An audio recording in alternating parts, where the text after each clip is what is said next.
기업 인수 매각 전문기업 한국 M&A 종합연구소입니다. 오늘은 최근 발표된 리츠 부동산 투자회사 시장 관련 소식을 전해드리려고 합니다.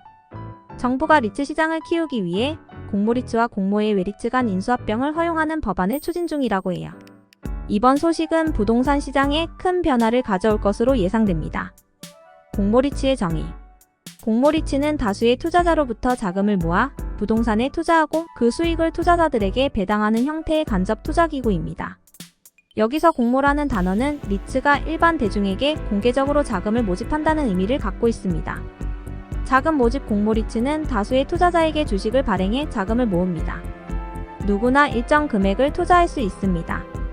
부동산 투자 모인 자금을 이용해 상업용 건물, 주거용 부동산, 오피스 빌딩 등 다양한 부동산 자산에 투자합니다.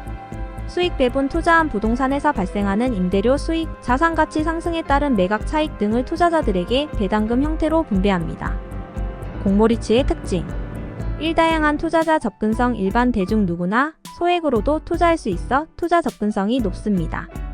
2. 투명한 운영. 공모리츠는 자금 모집과 운영 과정에서 높은 수준의 공시 의무와 규제를 준수해야 하므로 투자자들은 비교적 투명하게 운영 상황을 파악할 수 있습니다. 3. 유동성. 공모리츠는 주식시장에 상장될 수 있어 투자자들이 필요할 때 주식을 매매하여 현금화할 수 있습니다. 공모리츠의 장점. 1. 분산 투자. 다양한 부동산 자산에 분산 투자하므로 특정 자산에 대한 리스크를 줄일 수 있습니다. 2. 전문성. 부동산 투자 전문가들이 자산을 관리하므로 개별 투자자들이 직접 부동산을 관리할 필요가 없습니다. 3. 안정적인 수익. 임대료 수익 등 안정적인 현금 흐름을 기대할 수 있습니다. 공모리츠와 공모의 외리츠 간 M&A 가능해질까? 그간 리츠 간 합병은 공모리츠끼리만 가능했지만 앞으로는 공모의 외리츠와도 M&A가 가능해질 전망입니다. 이를 통해 리츠 시장을 활성화하고 부동산 시장 회복을 지원하는 것이 정부의 취지인데요. 7월 2일 서울 여의도에서 열린 리츠 활성화 방안 설명회에서 국토교통부는 이 같은 규제 완화 계획을 발표했습니다. 김승범 국토부 부동산투자제도 과장은 리츠를 활성화해 부동산 산업을 발전시킬 것이라고 전했습니다. 리츠 간 M&A 규제 완화 무엇이 달라지나? 국토부는 공모리츠와 공모의 외리츠 간 M&A가 가능하도록 법 개정을 추진 중입니다.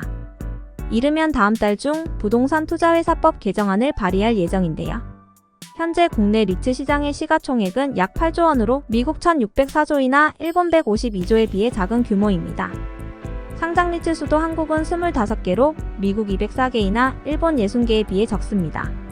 하지만 이번 법 개정으로 상장 리츠가 비상장 리츠를 인수할 수 있게 되면 리츠 시장 규모가 커지고 상장 리츠 수도 늘어날 수 있을 것입니다.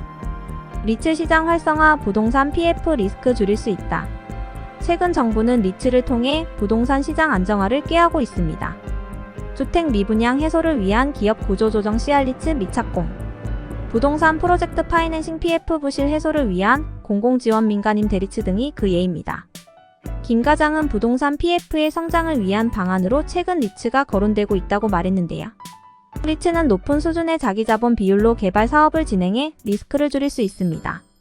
국토부에 따르면 리츠의 평균 자기자본 비율은 38% 수준입니다. 한국리츠협회의 역할과 앞으로의 방향. 정병윤 한국리츠협회 회장은 이번에 발표한 리츠 활성화 방안은 정부가 리츠업계의 요구를 거의 반영해준 결과라며 협회는 앞으로도 업계와 정부 사이에서 가교 구실을 충실히 할 것이라고 말했습니다. 리츠 시장의 활성화는 부동산 시장의 안정화와 발전에 큰 기여를 할 것으로 기대되는데요. 앞으로의 변화와 성장을 기대해 봅니다.